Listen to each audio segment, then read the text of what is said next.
Oke, bismillahirrahmanirrahim. Assalamualaikum warahmatullahi wabarakatuh. Perkenalkan, nama saya Aulia Rahmat Rijayati dengan NIM 1232193. Nah, di sini saya akan menjelaskan tentang pembahasan real world problem solving and innovation dan self regulation. Yang pertama itu ada rubrik real world problem solving dan innovation. Rubrik ini menilai apakah kegiatan belajar benar-benar membuat siswa memecahkan masalah nyata, mencari solusi yang belum diajarkan, dan bahkan menerapkan solusi tersebut dalam dunia nyata. Nah, untuk level 1 tidak ada pemecahan masalah. Siswa hanya diminta menjawab pertanyaan, hafalan, atau mengikuti langkah-langkah yang sudah ada. Contohnya itu, siswa diminta menjawab soal tentang daur ulang berdasarkan buku tanpa diminta membuat solusi apapun. Dan level 2, ada masalah tetapi tidak nyata. Cirinya, siswa diberikan masalah fiktif atau buatan sehingga tidak berhubungan dengan dunia nyata.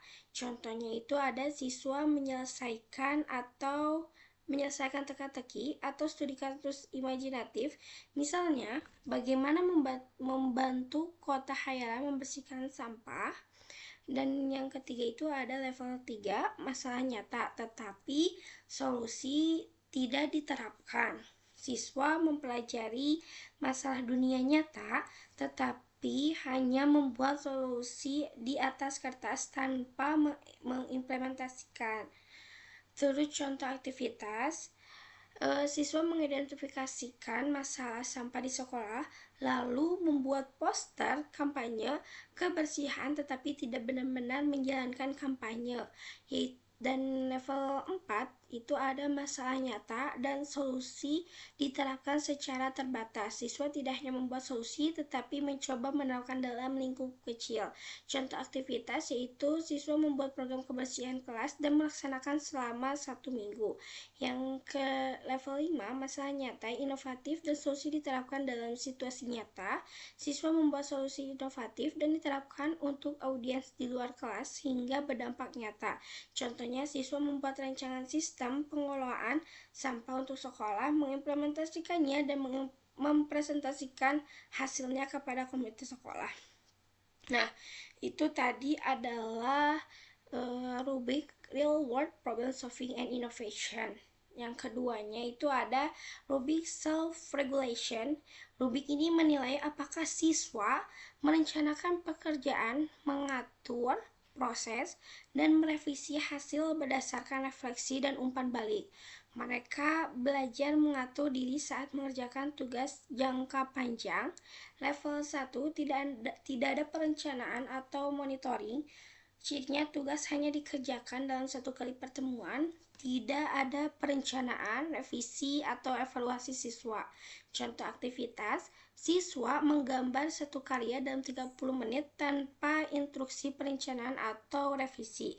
Level 2, perencanaan sederhana, siswa diminta merencanakan apa yang dikerjakan, lalu apa yang akan mereka lakukan dan membuat poster, tetapi langsung mengerjakan tanpa revisi. Level 3 ada revisi berdasarkan umpan balik. Siswa membuat rancangan menerima masukan dari guru atau teman, lalu memperbaikinya. Contoh aktivitas, siswa membuat poster hemat energi, lalu memperbaiki tata letak dan teks setelah diberi masuk oleh guru. Level 4, perencanaan lengkap plus revisi. Siswa direncanakan langkah kerja secara jelas, memantau kemajuan, dan memperbaiki pekerjaan berdasarkan umpan balik. Contoh aktivitasnya itu dengan siswa mengerjakan proyek 1 minggu, mencatat perkembangan harian, dan terus memperbaiki produk berdasarkan masukan guru. Nah, yang kelima itu ada perencanaan mandiri, monitoring, dan refleksi mendalam.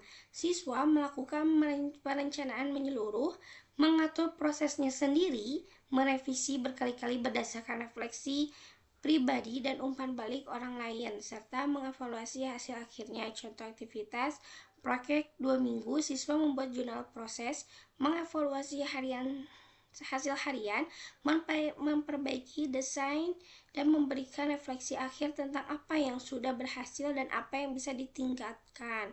Nah, mungkin cukup segitu penjelasan dari saya. Terima kasih. Wassalamualaikum warahmatullahi wabarakatuh.